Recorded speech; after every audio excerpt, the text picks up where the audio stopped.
Buenos días, soy el doctor Omar Abraham Ahmed Chávez, juez penal de la Corte Superior de Justicia de Lima, y hoy día vamos a hablar sobre dos temas interesantes que están relacionados al mismo tronco común. ¿Cuál es? La racionalización de la investigación en el proceso penal. Para empezar, a manera de introducción, ¿qué objetivo tiene esto de la racionalización?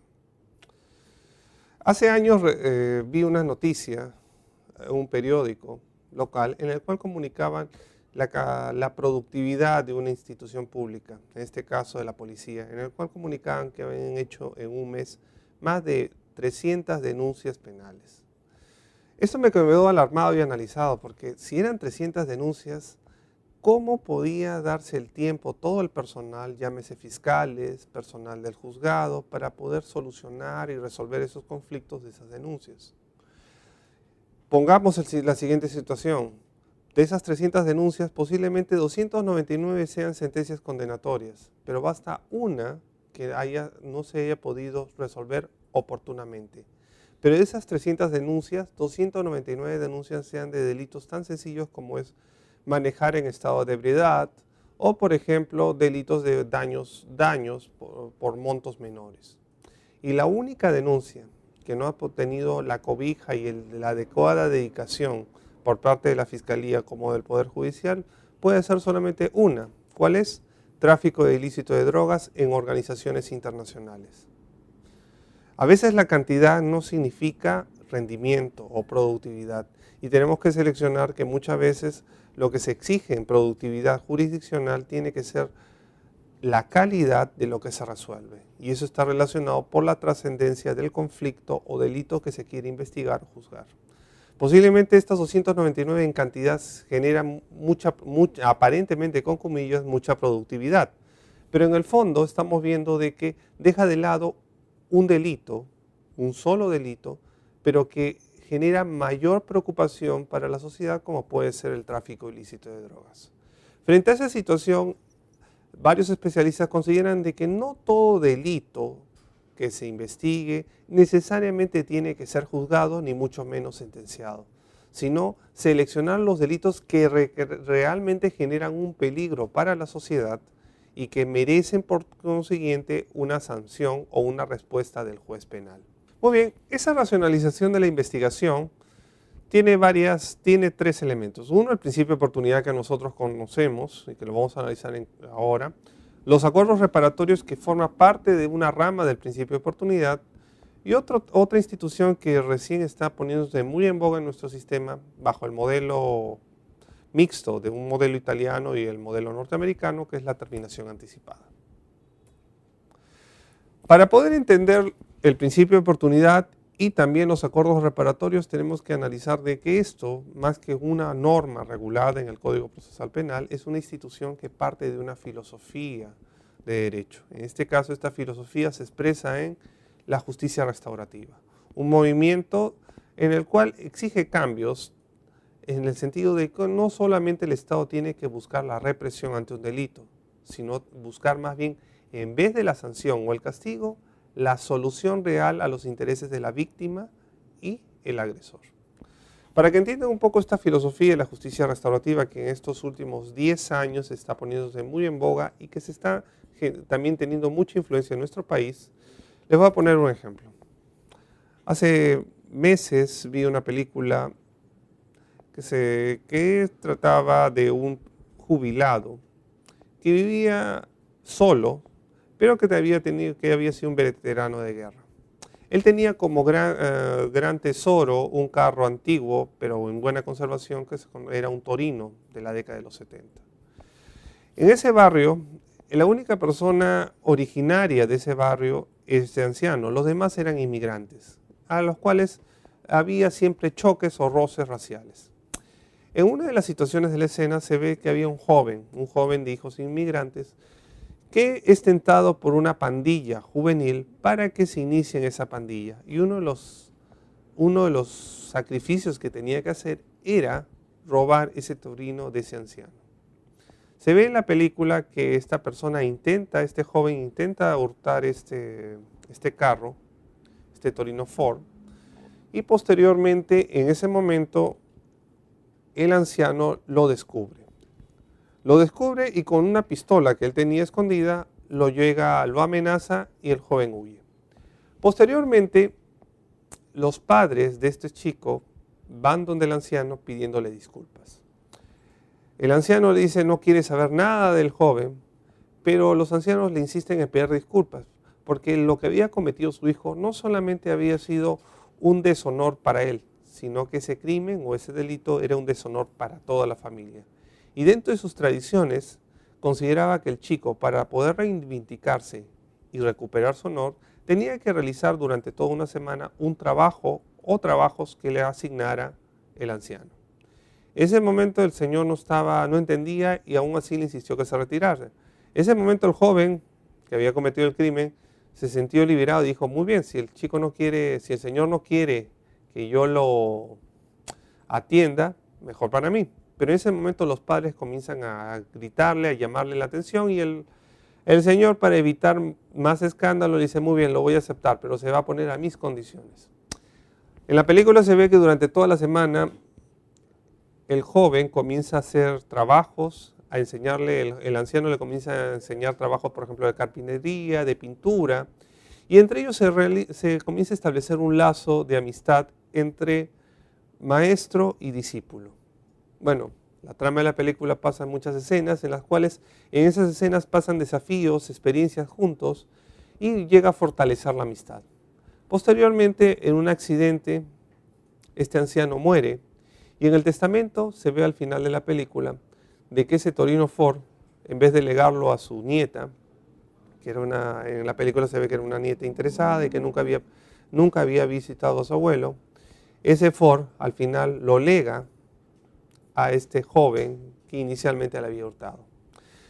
Esa película es interesante porque se establece que se comete un delito, pero posteriormente hay un pacto entre la víctima y el agresor en el cual se repara el daño y en virtud de esa actividad o esa prestación que hace el agresor a favor de la víctima se establece un núcleo social, un vínculo de amistad que al final termina en este punto en el cual el bien que había sido objeto de hurto posteriormente es el bien que se lega a este chico.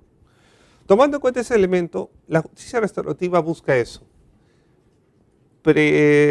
priorizar las relaciones sociales entre víctima y agresor antes que justificar la represión o el castigo por parte del Estado. Dentro de esta filosofía de justicia restaurativa hay varios valores que se toman en cuenta. Uno de ellos es el encuentro y la reparación. ¿El encuentro en qué consiste? En que se busca primero un trato directo entre la víctima y el agresor. A veces nosotros tenemos el dicho, ¿no? Cuando hay un conflicto, primero mejor vamos a hablar frente a frente con la persona para poder solucionar nuestras diferencias. Igual se da con este valor de encuentro. Se busca de que la víctima y el agresor directamente enfrenten el conflicto penal, el delito por el cual hay un recelo entre ambos. Posteriormente, otro valor importante de la justicia restaurativa es la reparación, que se buscar todos los mecanismos posibles para que se sienta reparado, restituido en sus derechos la víctima frente al agresor. Es decir, cuando estamos hablando de esto, de reparación, no tenemos que hablar necesariamente de dinero, sino como el caso que estábamos poniendo del caso del Gran Torino, de que la víctima se sienta reparada, no solamente que le paguen un dinero, sino a veces con actividades o prestaciones que satisfagan los intereses de la misma. Otro tercer valor es lo que se llama la reintegración. ¿Qué se establece con eso? Se busca de que no solamente el agresor y la víctima se toleren, sino que ya no haya resentimientos entre ambos. Como vimos en el caso que les estaba comentando, el anciano frente al joven ya no era esa revancha de verlo como un delincuente, sino que había una relación de amistad, de maestro frente a discípulo que se fortaleció con el tiempo.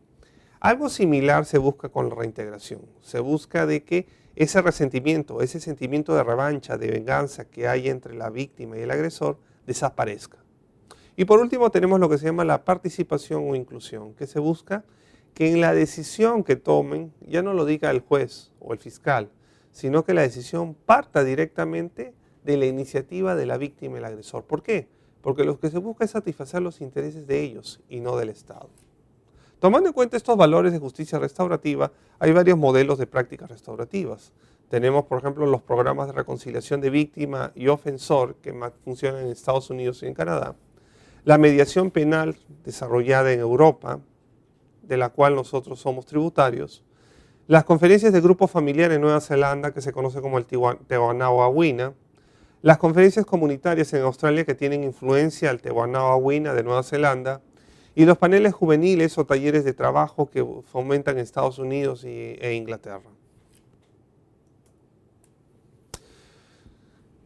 Esta justicia restaurativa, además de ser filosofía, ha sido recogida dentro de instrumentos internacionales. Así tenemos, por ejemplo, la resolución de la Asamblea General de Naciones Unidas número 55/59, en la cual se conoce también como la famosa Declaración de Viena, en la cual en su texto, en el párrafo 27, se insta a los Estados partes de Naciones Unidas a establecer mecanismos para el tratamiento alterno de soluciones de conflicto penal entre delincuente y víctima y en la cual se priorice la reparación del daño.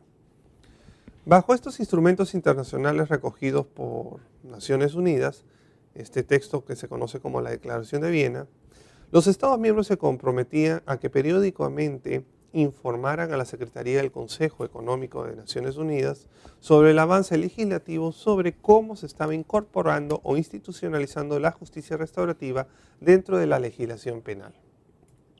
En el presente caso, Perú desde el año 2002 al 2010 ha informado reiteradamente que se está implementando el sistema de justicia restaurativa bajo la modalidad de justicia penal en el sentido de principio de oportunidad. Pero como hemos estado conversando anteriormente, en otros países los programas de justicia restaurativa están más evolucionados. Tenemos diversas modalidades, como hemos visto, los programas de reconciliación, las conferencias grupales, las conferencias comunitarias y los paneles juveniles. En nuestro país, hasta el 2010 se ha informado solamente con respecto a principio de oportunidad. Y el objetivo es de que no solamente se implemente un solo mecanismo, sino que se implementen varios para que haya capacidad de elección entre la víctima y el agresor.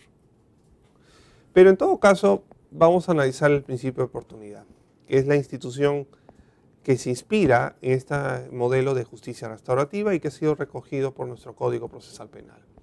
Como se dice, el objetivo del principio de oportunidad es morigerar la aplicación del principio de legalidad. ¿Qué significa esto? De que no se aplique, todos los delitos que tenga conocimiento el fiscal tenga que tener el deber de denunciar, sino racionalizar, decir, estos delitos no afectan gravemente el interés social y que hay que priorizar en estos más bien la reparación entre la víctima y el agresor. Y estos delitos que sí son graves, que son una alarma social, esos yo me selecciono y esos son los que voy a denunciar, voy a investigar y voy a acusar. Cuando se dice morigerar, se dice seleccionar. No todo lo vamos a denunciar, no todo lo vamos a investigar, no todos los delitos vamos a acusar, sino algunos nos quitan tiempo y no generan una alarma social y esos hay que priorizar la reparación del daño. Y el resto, que haya un pronunciamiento del Estado o del juez con una sanción penal. ¿Cuáles son los objetivos que se buscan en el principio de oportunidad en términos específicos? Contrarrestar el previsible incremento de la pequeña y mediana criminalidad. Es decir, buscar una alternativa que no solamente sea represión. Por ejemplo, con los paneles juveniles que hemos mostrado en Estados Unidos e Inglaterra, se han hecho soluciones innovadoras, en las cuales se ha logrado reconducir la criminalidad de jóvenes a un ámbito en el cual se busque priorizar o mejorar sus actividades o sus cualidades. Por ejemplo, el problema de las pintadas de los muros. Eso siempre es un problema en las vecindades, es decir, casas que se esfuerzan en pintar sus muros, sus paredes y que aparecen pintarrajeadas con dibujos obscenos y que malogran el ornato de la ciudad. En estos países, por ejemplo, ante esta situación, llegaron a identificar a estos jóvenes, a estos cabecillas o estos pandilleros que estaban haciendo eso, y se les dio dos opciones. Una, someterse a la justicia criminal de infractores para adolescentes, o dos, seguir un programa de panel juvenil para poder reconducir su conducta. Las personas que seguían este programa de paneles juveniles se les ofrecía determinados mecanismos de cómo reparar a la víctima y cómo también reconducir su conducta. Y así, por ejemplo, uno de los compromisos de estas personas era, por ejemplo, lo que ellos han manchado, arreglarlo. Si habían pintarrajeado, ahora se encargaban de pintar en los muros y limpiar el ornato de la ciudad. Y a cambio, ¿qué se encargaban estos talleres? A especializarlos en lo que era pintura. Es decir, se llegó a identificar que estos jóvenes necesitaban un canal de respuesta, un canal en el cual se pudieran comunicar, un canal de comunicación en el cual pudieran expresar sus emociones. Y ese canal era la pintura, pero estaba mal conducida. Estos talleres comprometieron a estas personas, además de arreglar a la víctima, prepararlos, darles talleres de pintura. ¿Y qué pasó? Se coordinó con los alcaldes de las ciudades y en zonas específicas de la ciudad se dejaron los muros blancos para que en ese punto estos jóvenes pudieran expresar sus pinturas, pero con arte, y bajo estímulos de premios de cuáles eran los mejores dibujos murales que ellos tenían. De tal manera que si ustedes ven, si han ido a esas ciudades europeas o en Estados Unidos, van a ver zonas en las cuales hay pinturas o murales de distancias de largos kilómetros realizadas por los propios jóvenes que han sido preparados, capacitados en estos paneles juveniles, y se ha llegado a recuperar a estos jóvenes y por otro lado también se ha logrado reparar el daño que han causado a las víctimas. Otros aspectos con esto, este principio de oportunidad, acelera los procesos en que se juzgaban los delitos bagatelarios, es decir, delitos de poca importancia. Por ejemplo, imagínense un delito de un daño de un vehículo, o vamos a poner un daño de una pared que costaba 1.000 soles, y todo lo que va a generar de gasto al aparato estatal, investigar, acusar, sentenciar, ejecutar la sentencia, para algo que posiblemente se podía reparar y que en gastos del Estado podía costar millones, para un delito que no tenía la justificación económica para seguir siendo juzgado. El principio de oportunidad busca priorizar esto.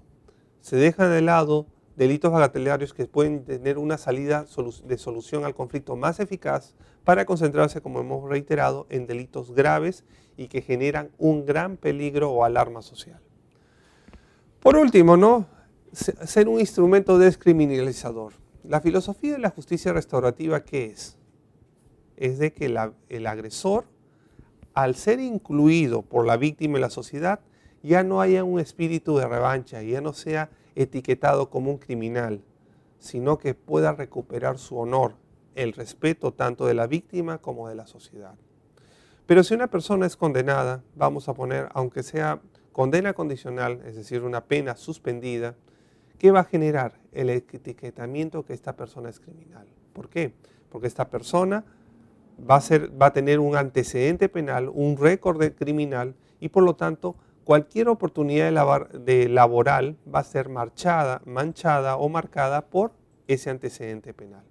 Con este principio de oportunidad, bajo la modalidad de justicia restaurativa, lo que se busca es que si repara el daño a la víctima, se compromete y realmente hay una voluntad de cambio de esta persona, tenga la oportunidad en este momento de reintegrarse a la sociedad, no sea calificado, no sea etiquetado, o en términos prácticos no registre récords criminales, antecedentes penales y tenga una oportunidad de resocializarse y trabajar en un medio social de manera lícita. ¿Cuáles son los presupuestos que se utilizan para aplicar el principio de oportunidad en nuestra legislación? Son los mismos que se aplican en toda la legislación comparada internacional. Ahora bien, estos requisitos que vamos a mostrar no quieren significar que sean concurrentes, es decir, que tienen que cumplirse todos estos requisitos para aplicar el principio de oportunidad. Basta que se den uno de estos presupuestos para que el juez considere la oportunidad de buscar una justicia reparadora al daño en vez de seguir con la denuncia, investigación, acusación y búsqueda de una sanción penal contra el infractor del delito. Uno de esos presupuestos, como vemos, es cuando el agente ha sido afectado por las consecuencias de su propio delito, delito culposo o doloso. Ejemplo, la conducción en estado de ebriedad. Siempre suceden estas noticias desagradables los fines de semana. Vamos a poner un caso de que una persona, bajo los efectos del alcohol, maneja en una carretera a 80 o 100 kilómetros y producto de la ingesta de alcohol no maneja bien el carro, se accidenta y sufre lesiones. Vamos a poner lesiones permanentes en el rostro o en la fuerza motora. Está internado y en ese momento le llega otra notificación porque va a ser investigado por delito de manejo en estado de ebriedad.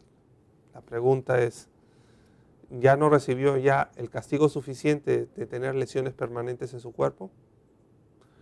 Esto es el caso que se podría aplicar un principio de oportunidad, en el cual el delito de estado de ebriedad, si bien establece una pena mínima, pero el daño que está sufriendo esta persona es un daño mayor, irreversible, permanente, en el cual ya no carece de objeto seguir persiguiéndolo penalmente. Otro supuesto alterno, no concurrente, ¿cuál es? Que no se afecte gravemente el interés público. Y esto se mide cuando el mínimo de la pena sea superior a los 2 años. En otras palabras, vamos a poner un delito de estafa. El delito previsto en nuestro Código Penal señala una pena de 1 a 6 años. Pero en nuestro ordenamiento se dice que el principio de oportunidad se da cuando los delitos superen la mínima de 2 años. Si ustedes ven, en el delito de estafa, ¿procederá el principio de oportunidad? Sí. ¿Por qué? Porque el mínimo de la pena no es 2, sino 1. Y acá se computa tomando en cuenta el mínimo de la pena que no supere de 2 años. Ahora bien, hacen una excepción, también una restricción, cuando estos delitos sean cometidos por funcionarios públicos. Y esto en razón que también el Perú, como todos los Estados miembros de Naciones Unidas, han suscrito tratados para la lucha contra la corrupción. Y estamos hablando de que esta situación, si se aplicara el principio de oportunidad en delitos cometidos en el ejercicio de cargos públicos, sería un instrumento para impunidad de delitos de corrupción o delitos contra la administración pública, lo cual iría contra también los tratados internacionales.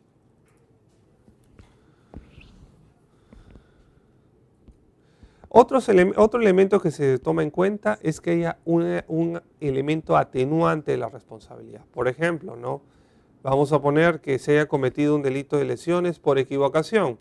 La persona pensó de que estaba tirando una piedra, vamos a poner frente a una sombra de un animal, cuando al final por equivocación esta era una persona, es decir, no un objeto. Situaciones en las cuales ha habido un error del objeto, o como conocemos nosotros los penalistas, error de tipo, o una errónea interpretación de la ley. Son situaciones atenuantes de responsabilidad que son consideradas para aplicar en este caso el principio de oportunidad, esto es el archivamiento de la causa. Correcto. Así como hay requisitos para aplicar el principio de oportunidad, hay restricciones. ¿Cuáles son?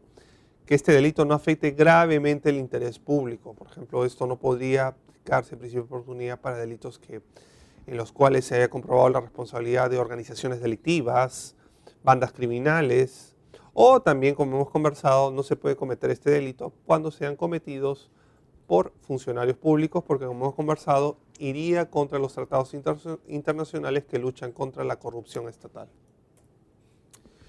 Otra modalidad de principio de oportunidad que forma parte del mismo tronco común de principio de oportunidad, que como hemos conversado, a su vez ambos tienen como fuente de filosofía jurídica la justicia restaurativa, son los acuerdos reparatorios. ¿Qué consiste? Situaciones en las cuales delitos leves como hurto simple, daños, apropiaciones ilícitas y demás delitos que están relacionados contra el patrimonio, pero delitos que son considerados muy leves, si hay un acuerdo de reparación entre la víctima, estos acuerdos se van a tomar en cuenta y el fiscal va a archivar la causa y ya no va a seguir con la acusación penal. Por ejemplo, casos de un problema de que una persona se le ha prestado un equipo de música para alguna actividad social y no la devuelve y se pretende apropiar. En ese momento, si hay un acuerdo en el cual las partes han devuelto ese equipo, ya carece de objeto la persecución penal porque las partes, la víctima y el agresor, han satisfacido sus intereses, sus expectativas, y lo que se busca en la justicia restaurativa es priorizar los intereses de la víctima y el agresor en vez de buscar el castigo del Estado.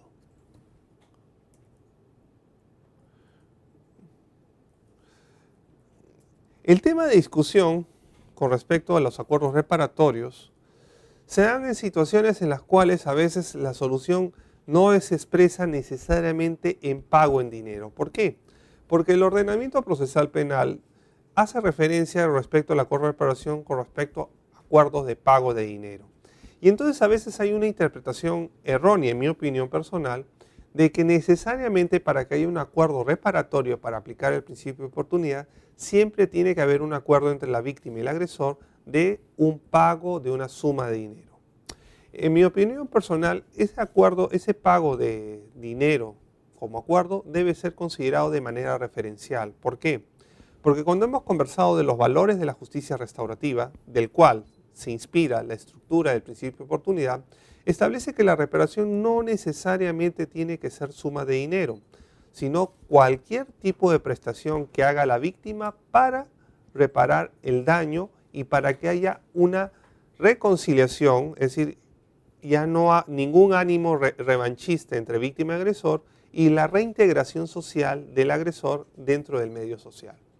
Por ejemplo, cuando yo estaba haciendo un trabajo de investigación académica, una tesis doctoral, encontré un caso interesante en el cual, en una disputa que hubo entre dos personas en una bodega, estaban en estado de ebriedad, se comienzan a golpear y en una de esas rompen el mostrador y el televisor de la dueña de la tienda. En ese momento, eso fue materia para que fuera la comisaría, los comisarios, la policía, y se investigara este supuesto delito. Lo que me llamó la atención cuando estaba analizando esta solución o esta gestión de este conflicto penal fue que la solución que dieron la víctima con los agresores consistió en que los agresores iban a trabajar en la bodega de la víctima y limpiar y reparar todos los daños causados en la bodega. ¿Por qué? Porque estas personas, los agresores, junto con el dueño de la tienda, la víctima, eran vecinos, se conocían toda la vida. Y entonces hubo un cierto entendimiento, un cierto acto de arrepentimiento también de los agresores y también una voluntad de querer reparar algo que ellos reconocían que habían cometido un daño al dueño de la tienda. El caso fue de que este acuerdo no fue aprobado, no fue autorizado en la investigación a nivel fiscal, y el criterio que ellos consideraban era de que no se veía claramente una reparación efectiva al no consignarse un monto dinerario. En mi opinión, considero que esa interpretación no debería aplicarse literalmente de que tiene que haber dinero para hablar de una reparación o un acuerdo de reparación reparatorio, sino más bien toda prestación eficaz que brinde la satisfacción de los intereses de la víctima y que sean realizados por el agresor van a estar dentro del campo de lo que es justicia restaurativa y debería, bajo este contexto, aplicarse los principios de oportunidad y por lo tanto archivar estos tipos de delitos. Otra forma de racionalización de la investigación lo tenemos con la terminación anticipada. ¿Qué consiste en la terminación anticipada? Es una negociación. ¿Y qué se negocia? Tres cosas. Una negociación que hace el fiscal con el acusado y su abogado defensor respecto al delito que se investiga, respecto a la pena que merece el acusado y respecto a las pruebas o los hechos que sean materia de la acusación. Sobre este punto, el jurista Barona Vilar, cuando habla de la terminación anticipada, sostiene lo siguiente. El consenso opera de modo básico sobre el tipo de pena y sobre la calificación jurídica, y como efecto reflejo sobre el procedimiento al determinar una particular clausura del mismo. ¿Qué significa? El consenso, el acuerdo, ¿qué va a ser? Como hemos conversado, el tipo de pena, cuál es la pena que se va a acordar, la calificación jurídica, cuál es el delito que se está acusando y que la parte acusada, perdón, la parte procesada va a aceptar, y como efecto reflejo es sobre el procedimiento. ¿En qué sentido? En que lo corta. Ya no hay necesidad de ir a un juicio porque esto ya se cortó anticipadamente. Con este acuerdo entre la Fiscalía, con el acusado y su abogado defensor. Tipos de terminación anticipada. En algunos países, en el modelo anglosajón, la terminación anticipada se le conoce como el plea bargain y tiene el mismo contexto, negociar la culpabilidad del acusado. Los tipos de negociación que se hay sobre terminación anticipada tenemos lo que se llama negociación de cargos, en la cual se trata de establecer una negociación por la cual el acusado se declara culpable sobre un determinado delito, que generalmente es el menos grave, o la negociación por cuenta, en el cual cuando hay varios cargos, varios delitos, se llega a un acuerdo en que de esos delitos acepto determinados y los otros que se archiven. Ejemplo, vamos a poner una negociación de cargos, la investigación parte sobre robo agravado, pero llega a un acuerdo sobre que el delito que se va a acusar y que se va a acordar la pena va a ser ya no robo agravado, sino robo simple. Si hay argumentos a favor para la Fiscalía y que van a perjudicar los intereses del acusado, la negociación puede ser un beneficio para él porque se acorta el procedimiento y va a tener a cambio el beneficio de tener una pena reducida. ¿Por qué la pena reducida? Porque el delito va a ser el más leve. La negociación por cuentas también es interesante porque vamos a poner una persona, el fiscal tiene, vamos a poner 20 o 30 delitos que va a acusar a la persona. Pero con suficiente con 3 o 4 delitos que se declare culpable, se logran las expectativas de una pena razonada para la Fiscalía.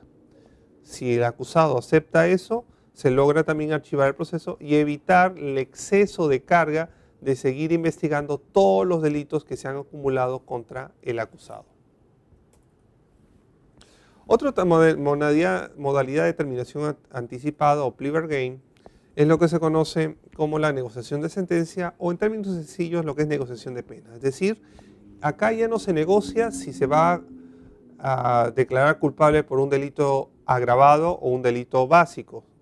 En este punto lo que se está negociando es que puede ser, vamos a poner la acusación, un determinado delito y lo que se negocia es la pena entre el mínimo y el máximo de esa pena prevista en ese delito. Pongamos el siguiente ejemplo. El delito cometido vamos a poner que es hurto. Y en este punto es hurto, pero no se puede negociar ninguna negociación por cargo o tipo penal porque el tipo base es el único que se está juzgando. Entonces, ¿qué queda en esta negociación? Solamente negociar entre el mínimo y el máximo de la pena previsto para este delito de hurto básico o hurto simple. Y en la negociación de hechos, ¿qué significa? Se busca de que no solamente se negocie sobre el delito que se está acusando o imputando, la pena entre la mínima o la máxima que se pueda negociar, sino sobre determinados aspectos de los hechos que el fiscal está investigando y que van a ser futura imputación para otros acusados. Eso es lo que se conoce como negociación por hecho. Ejemplo, vamos a poner que hay una persona que le están acusando por ser cómplice porque se encargaba de facilitar el transporte de tráfico ilícito de drogas. Pero dentro de esa acusación, aparte de ese cómplice, hay acusados por formar parte de una organización delictiva de drogas.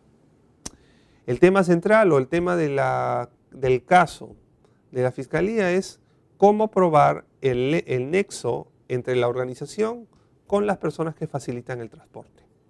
Más aún que vamos a poner en este supuesto, los acusados por la organización delictiva de tráfico ilícito de drogas se consideran inocentes y que exigen que la Fiscalía trate de demostrar si ellos han tenido un nexo en el transporte de la droga.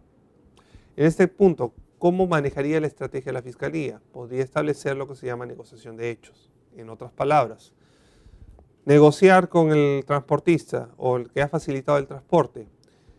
Se le va a facilitar una pena benigna a cambio de que él reconozca dentro de lo que es la terminación anticipada de que él se encargaba de transportar o facilitar el transporte a los acusados por el tráfico ilícito de drogas. ¿Qué conlleva esto? De que ya hay un testigo de cargo que implícitamente a favor de la Fiscalía para sustentar, en virtud de esa terminación anticipada, que hay nexo con los otros acusados que se están declarando inocentes. Para eso se utiliza lo que se llama la negociación de hecho. La controversia que genera la terminación anticipada, ¿cuál es? El gran problema que sucede esto es el que dice que se viola el principio de inocencia. ¿Y por qué? Esto sobre todo, esta polémica de la negociación de terminación anticipada o plea bargain en el modelo americano genera controversia con el principio de inocencia por lo siguiente. Tenemos que ver el ámbito, el contexto social en que se desarrolla la terminación anticipada en el modelo americano. Los abogados, junto con la Fiscalía, se miden su eficiencia por los casos ganados. ¿Qué significa esto? Que en los currículos de los abogados, los perfiles de los abogados para ser contratados, no miden mucho a veces los estudios o la universidad donde ellos han egresado, sino lo que piden principalmente a veces empresas que contratan a los abogados penalistas es su récord de causas llevadas, es decir, qué casos han llevado y de esos casos que han llevado, informen cuáles son los casos que han ganado, cuáles son los casos que han perdido o cuáles son los casos que han sido materia de negociación.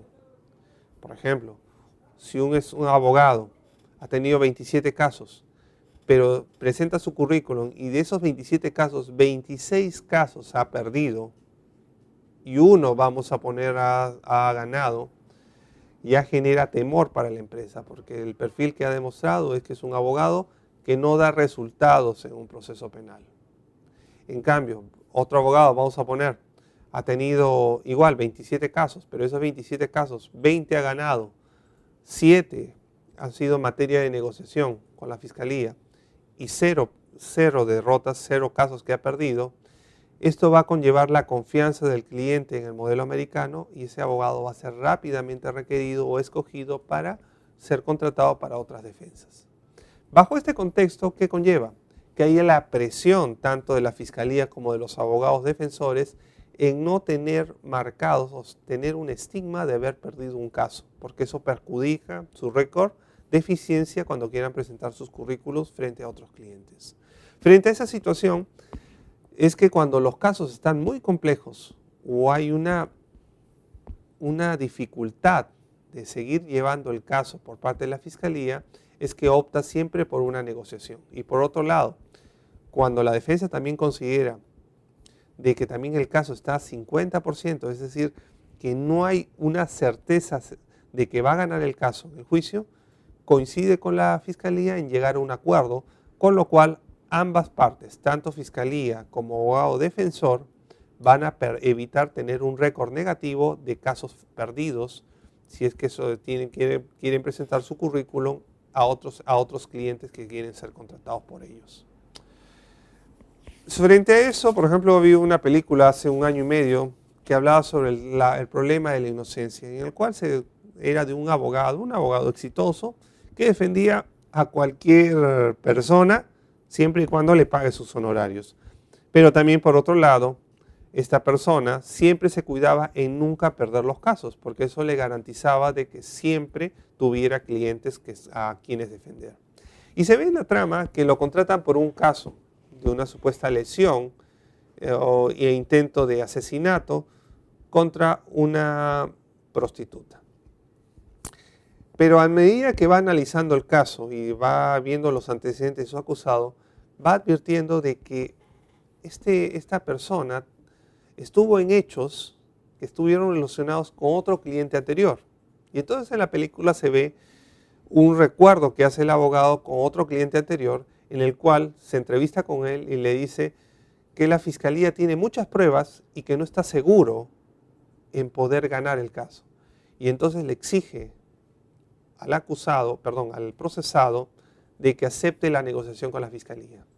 Se ve en ese momento al procesado que llorando le dice al abogado, pero soy inocente, y llora en la desesperación, pero el abogado le insiste de que acepte mejor la negociación porque no tiene pruebas para poder llegar con certeza a declarar la inocencia en un juicio.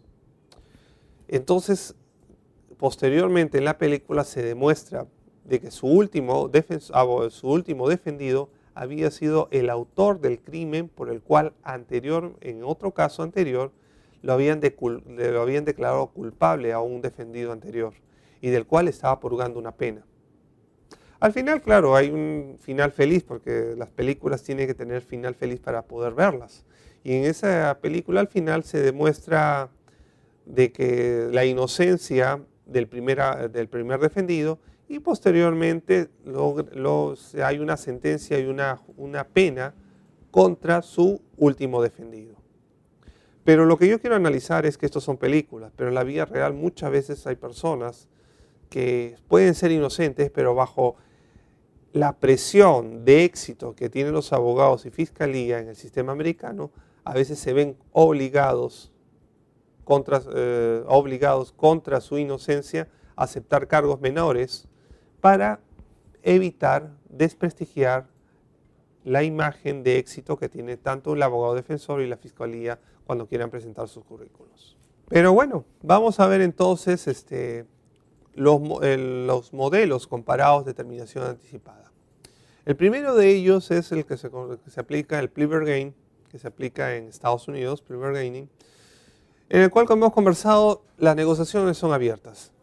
La fiscalía con la defensa pueden negociar tanto los cargos, es decir, negociar de un delito grave a un delito menor, o negociar lo que se dice la sentencia, negociar si ya la persona en sí se le está investigando por un delito menor, negociar la pena o los hechos, si es que la fiscalía busca con esos hechos mostrar testigos de cargo y pruebas de cargo contra otros acusados que son grandes organizaciones. Frente a este tema, ¿cuál es la labor del juez frente a el juez penal norteamericano? Para empezar, si bien el sistema federal establece de que el juez tiene que controlar y calificar los acuerdos, en la práctica sucede de que basta que haya un acuerdo entre fiscalía con el abogado defensor para que el juez no se haga complicaciones y acepte tal acuerdo. Tenemos que entender que ahí también en el modelo americano prima mucho lo que es el sistema acusatorio, esto es, de que cualquier impulso, corte o desarrollo del proceso va a depender de iniciativa de las partes. A diferencia de nuestro sistema, en el cual, con más influencia el sistema mixto, siempre el juez ha tenido una función de rector más activa, de control más activo, frente al control pasivo en la práctica de un juez penal norteamericano. Pero como le digo, tampoco no es malo, sino que son sistemas procesales. El sistema procesal norteamericano es un sistema acusatorio y nosotros, si bien seguimos aplicando un sistema acusatorio, el nuestro también tiene otro elemento que es el sistema acusatorio garantista, en el cual el juez no puede aceptar cualquier acuerdo si es que no hay las garantías las garantías jurisdiccionales del debido proceso. Frente a ello, también tenemos el modelo canadiense. El modelo canadiense también contempla el plea bargaining, pero establece ciertos recelos. Para regla general, no lo aplica para todos los delitos. En la práctica, el modelo canadiense utiliza los que son delitos menores, lo que estábamos conversando, los delitos bagatelarios, delitos que no afecten gravemente la seguridad social, la tranquilidad social, pero establece mucho control por parte de los jueces de la corona de Canadá con respecto a los acuerdos. Hay mucho celo en el control. De ahí tenemos el modelo colombiano, que se conoce como la terminación anticipada del proceso y en el cual se expiden las sentencias anticipadas, y que adopta el modelo italiano del Código Procesal, de la legislación procesal penal italiana. Este modelo, si bien tiene algunos elementos del modelo americano o del modelo anglosajón del plea bargaining, también recoge algunos elementos del sistema europeo continental, específicamente de la legislación penal italiana. Y así vemos de que bajo el modelo colombiano, si bien se insta los acuerdos entre la Fiscalía y el abogado defensor, ya sea sobre los cargos, sobre el tipo penal o el delito que se está pretendiendo acusar, como sobre la pena o sobre los hechos, acá sí se establece un control activo por parte del juez. ¿Qué significa? El juez va a verificar y va a controlar de que los acuerdos que se lleven se respete la legalidad respecto a los delitos o tipo penal que se pretende acusar y que se quiere llegar a un acuerdo, la pena, como que haya suficientes pruebas indiciarias o que justifiquen esa sanción penal con esta persona.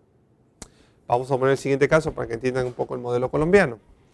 Vamos a poner que una persona ha llegado a un acuerdo con la Fiscalía sobre un delito de hurto agravado. Aparentemente, los hechos son los siguientes. La persona se declara culpable porque omitió denunciar o avisar al dueño de la tienda que su amigo estaba robando.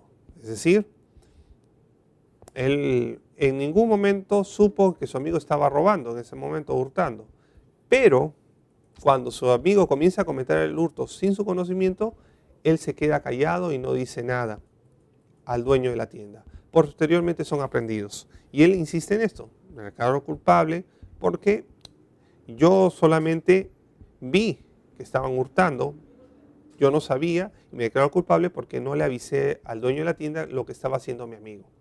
El amigo corrobora este hecho, se declara culpable, reconoce que ha hurtado, pero precisa de que su amigo es verdad. A su amigo nunca le avisó que iba a hurtar y en ningún momento se habían puesto de acuerdo en cuál iba a ser el rol de su amigo con respecto al hurto.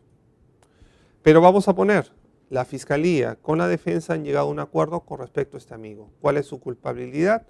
El hecho de que él ha mirado cuando su otro amigo estaba hurtando y no le avisó o lo advirtió al dueño de la tienda ese delito. Por ejemplo, en este acuerdo, ¿habrá pruebas realmente suficientes para meritar este acuerdo y esta futura sanción penal? En mi opinión personal, esto es muy debatible. Y el juez, claro, no va a dictar ninguna sentencia absolutoria porque estamos hablando todavía de que no hay juicio, pero tampoco debería autorizar ese acuerdo de terminación anticipada.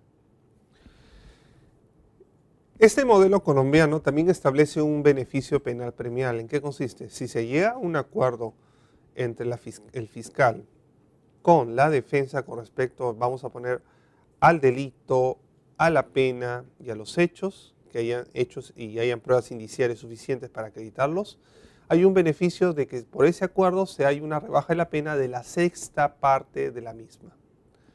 Por último, mientras se desarrolla este acuerdo, estas negociaciones entre la Fiscalía con la defensa, se puede establecer de que se suspende el proceso por un periodo de 30 días hasta que se vea si se llega a un acuerdo sobre esta negociación.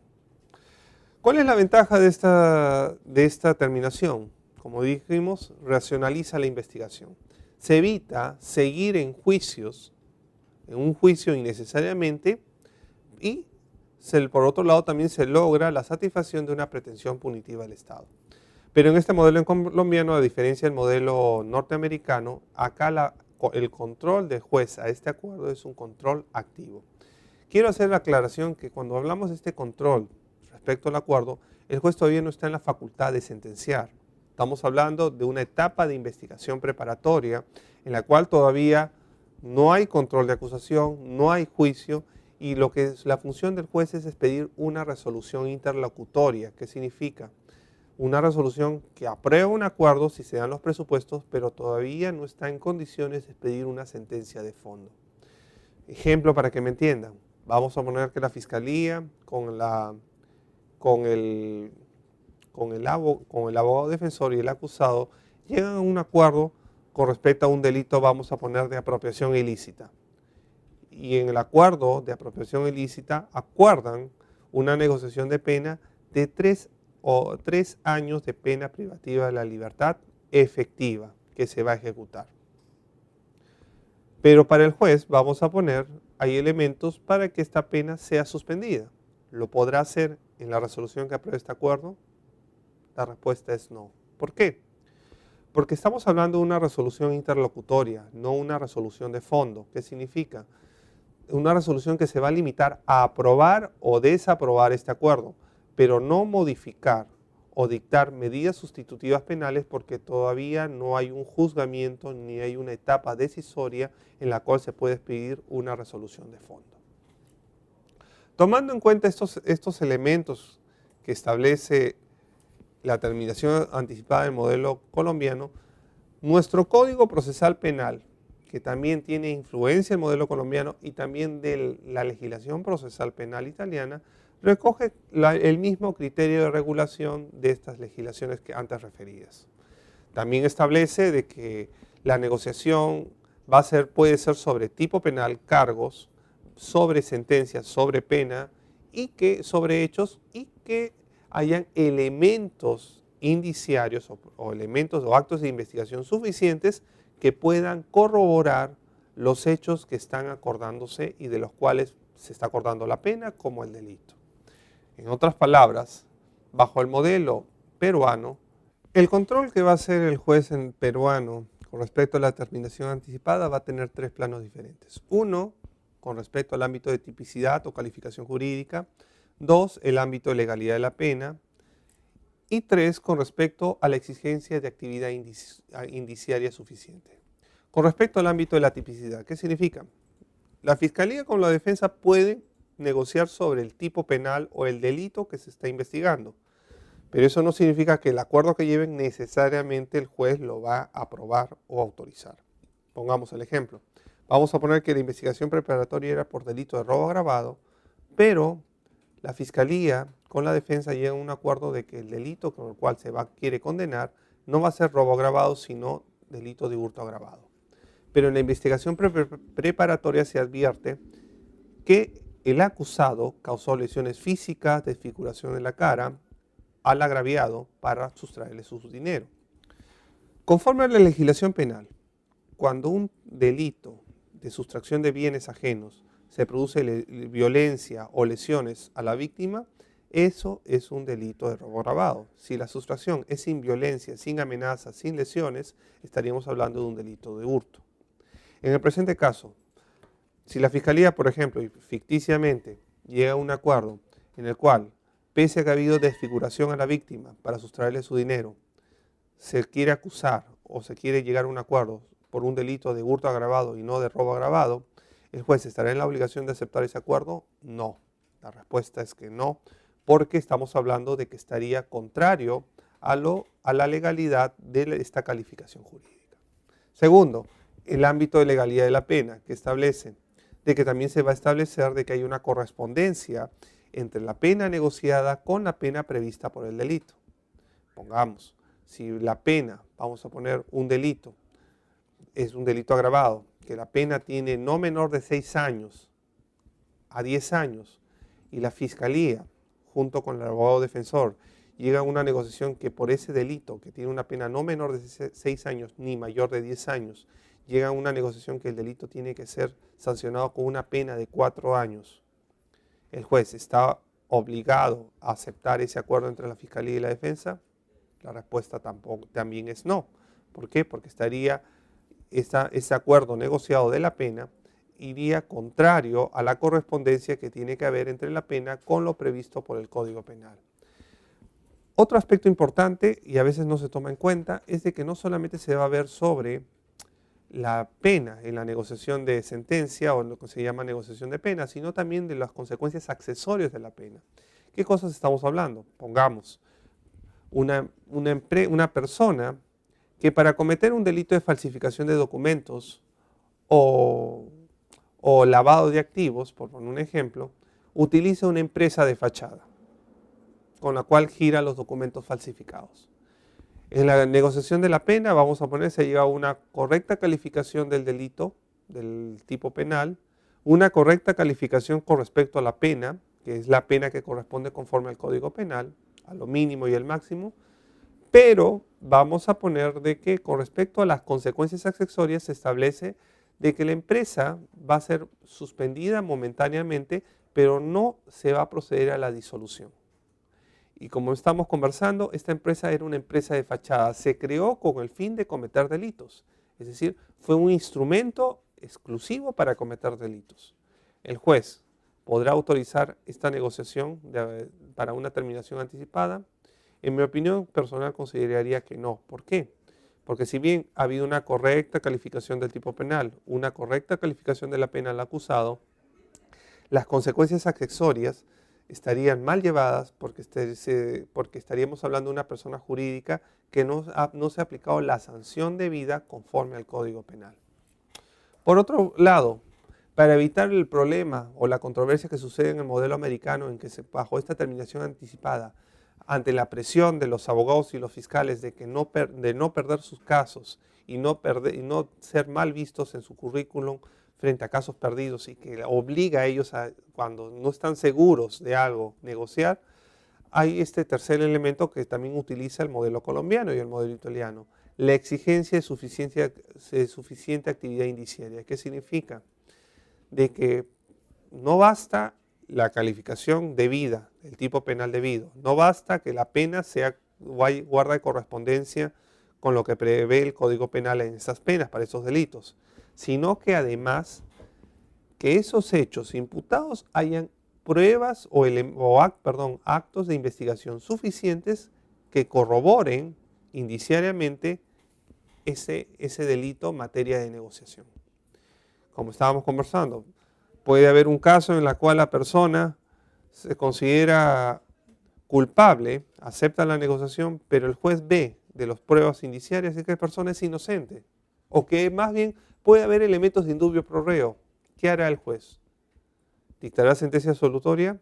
Como hemos conversado, no estamos hablando de una resolución de fondo, estamos hablando de una resolución interlocutoria y por lo tanto no está en condiciones de sentenciar todavía porque no estamos tampoco en una etapa de juzgamiento. ¿Qué hará el juez ante esa situación de que se llegue a una negociación pero no hayan actos de investigación suficientes que corroboren este delito y mucho menos la pena? En este caso el juez lo que hará será desaprobar ese acuerdo. ¿Por qué? Porque viola el principio de inocencia. Pero tampoco eso conlleva que necesariamente en ese momento dicte la sentencia absolutoria porque como hemos conversado, no estamos hablando con esta resolución de una resolución de fondo, sino de una resolución únicamente interlocutoria. Bueno, un punto importante sobre esa terminación anticipada también es el famoso acuerdo plenario número 5-2008 expedido por la Corte Suprema, en el cual establece los límites y alcances de la terminación anticipada, que como hemos conversado, establece estas pautas, ¿no? De que el juez tiene que controlar el cargo imputado, el tipo de pena y que hayan actos de investigación suficientes que corroboren ese tipo y esa pena que se quiere acordar. Pero también otro punto de discusión que resolvió este acuerdo plenario de la Corte Suprema fue respecto a qué momento, en qué oportunidad se podía hacer esta terminación anticipada. Si ustedes han visto de todo lo que hemos estado explicando anteriormente, esta terminación anticipada, tanto en el modelo americano, en el modelo canadiense, en el modelo colombiano, lo que se busca es de que no haya juzgamiento y por ende que no haya todavía acusación. Se quiere racionalizar la investigación. Por ende, se busca que con esta terminación anticipada se corte el proceso dentro de la etapa de investigación. ¿Por qué hago este antecedente o esta precisión? Porque en el Código Procesal Penal, cuando habla de la audiencia de control de acusación, que si lo podemos asemejar al Código Procesal Civil, el modelo de control, de audiencia de control de acusación sería lo que los civilistas conocen como el despacho saneador. Lo que se busca en ese sistema es controlar si la acusación cumple los requisitos de forma o de fondo, si hay pruebas suficientes, hay medios probatorios suficientes que justifiquen esta acusación o en todo caso, si no hay estos presupuestos, archivar este proceso para no justificar un juicio o un juzgamiento de algo que ya desde su inicio debe de morir. Pero dentro de este modelo de audiencia de control de acusación, se contemplaba el Código Procesal Penal también acogerse a terminaciones anticipadas. Entonces el tema de discusión y análisis es el siguiente. Si ya estamos hablando de una audiencia de control de acusación, estamos hablando que hay una acusación. Estamos hablando de que ya se agotó la investigación y el fiscal ya formuló su acusación porque está convencido de la investigación, que hay pruebas hay medios probatorios de cargo contra el acusado. ¿Y qué hemos conversado de la terminación anticipada? ¿Qué busca? Busca de que ya se evite con la investigación y por lo tanto que ya no haya acusación fiscal y por lo tanto en esa etapa de investigación se corta el proceso con un acuerdo entre la fiscalía con la defensa. Entonces la pregunta que uno dice es, ¿será oportuno una terminación anticipada en la etapa de control de acusación? La Corte Suprema en su acuerdo plenario ha establecido de que no. Y tiene suficiente razón, porque como hemos conversado en estos antecedentes de derecho comparado, la terminación busca cortar la investigación, pero si estamos hablando de una acusación, estamos hablando de que ya se acabó la investigación y por lo tanto esta terminación ya no tendría el fin principal de racionalizar la investigación porque ya hemos agotado esa etapa. Por otro lado, también la Corte Suprema, al considerar de que ya no puede haber terminación anticipada en la audiencia de control de acusación, ha tomado en cuenta en quiénes son los sujetos procesales que asisten en una audiencia y en la otra. En la audiencia de terminación anticipada, la presencia obligatoria tanto del fiscal, el abogado defensor y el acusado. En cambio, en la audiencia de control de acusación, basta la presencia del abogado defensor y la fiscalía. ¿Y qué se busca con eso? Lo que hemos estado conversando, evitar el problema de la controversia del principio de inocencia. Porque ¿qué pasaría si se hace una terminación anticipada y solamente está el abogado defensor con la fiscalía? Y como hemos conversado, la presión de la fiscalía de no perder un caso, la presión del abogado defensor de tampoco no perder un juicio. Y como no es obligatorio en esa audiencia de control de acusación la presencia del acusado, ¿qué puede pasar? De que puede correrse el riesgo de que el abogado defensor con la fiscalía llegue a un acuerdo y el acusado se vea comprometido frente a ese acuerdo.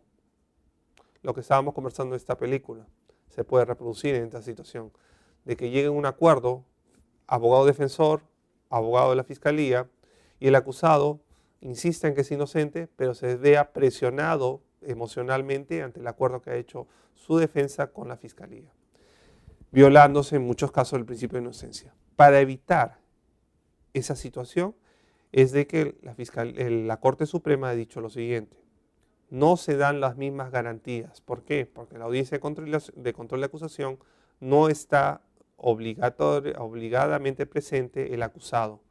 En cambio, en la terminación sí, y con eso se garantiza de que también en la negociación también pueda intervenir el acusado con respecto a los cargos y la pena, así como las consecuencias accesorias de la misma. Entonces también por una garantía de socialización y simetría de poder de decisión en la negociación, en el sentido de que se deba estar concurriendo obligatoriamente el acusado, lo que no se da en la audiencia de control, es que el Corte Suprema ha dicho evitemos terminaciones anticipadas en la audiencia de control de acusación. Esto también ha generado polémicas. En algunas cortes o algunos abogados que hemos conversado sobre este tema dicen lo que ha hecho la Corte Suprema a veces puede afectar lo que es el principio de celeridad, de economía procesal, porque si el abogado defensor llega a un acuerdo de terminación anticipada dentro del control de acusación, ¿por qué no priorizar eso y cortamos el proceso? Pero también hay otro elemento, como estábamos conversando. No solamente la audiencia de control de acusación, como hemos dicho, tiene que tener la intervención activa no solamente del abogado defensor y la fiscalía, sino del acusado como establece expresamente la audiencia de terminación anticipada y que no se da en la audiencia de control de acusación y que puede conllevar de que en algunos casos se viola el principio de inocencia. Esto puede generar debates, pero las reglas están dadas. Y la Corte Suprema ha establecido reglas lógicas que guardan concordancia con lo que es la legislación comparada. En conclusión, ¿qué buscamos con estos acuerdos, con esta racionalización de la investigación? Buscamos lo siguiente, de que ya no hayan estas noticias de que hay 100 casos que se han investigado y que 99 casos se ha llegado a una condena, pero de delitos sencillos, delitos de bagatela, que no tienen ninguna utilidad, sino que lo que se busca con esto es de que de los 100 casos, posiblemente 99 se archiven, porque hay principio de oportunidad, terminación anticipada, pero el único caso, que es el caso que genera alarma social, peligro ante la sociedad, ese caso sí ha llegado a un juicio y sí se ha logrado la dedicación necesaria para que se demuestre la responsabilidad como la sanción penal que merezca el acusado en ese delito. Como les digo, el rendimiento o la eficiencia en la carga de estos procesos con el nuevo Código Procesal Penal no va a estar en la cantidad, sino en la calidad. Y eso es lo que tenemos que buscar. Muchas gracias.